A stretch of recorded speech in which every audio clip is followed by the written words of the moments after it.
আসসালামু আলাইকুম, নমস্কার। আমরা আইছিলাম একজন আমরা এক্স আর্মি, তাই রিটায়ার্ড আর্মি, তার কাছে আইলাম এখন যে দেশের পরিস্থিতি চলে আর ইন্ডিয়া পাকিস্তানের খুব একটা পরিস্থিতি চলে এই বিষয়ে কিছু জানার লাগি তার কেন আইছিলাম। তাই কিছু কইতে চাইন কিছু এই বিষয় নিয়ে আপনি কিছু। আ আমি বিশেষ করিয়া প্রাক্তন সৈনিক হিসাবে এই ভিডিওটা যারাও দেখরা সবার কাছে অনুরোধ রাখবো,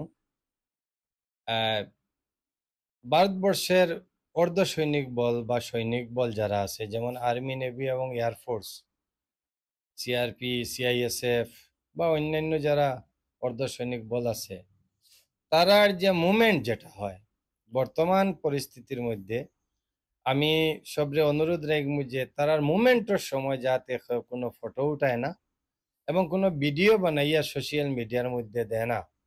এইসব ফটো বা ভিডিও বানাইয়া যদি সোশ্যাল মিডিয়ার মধ্যে দেওয়া হয়, তাহলে আমরা দেশের দুশ্মনরা পাইতে পারে, এতে আমরা দেশের একটা সিকিউরিটি লোকসান হইতে পারে। গতিকে আমি সবার কাছে অনুরোধ রাখবো, যাহাতে কেউ ফটো বা ভিডিও বানাইয়া কোনো সোশ্যাল মিডিয়ার মধ্যে দেন না, এটাই অনুরোধ আমার। ধন্যবাদ।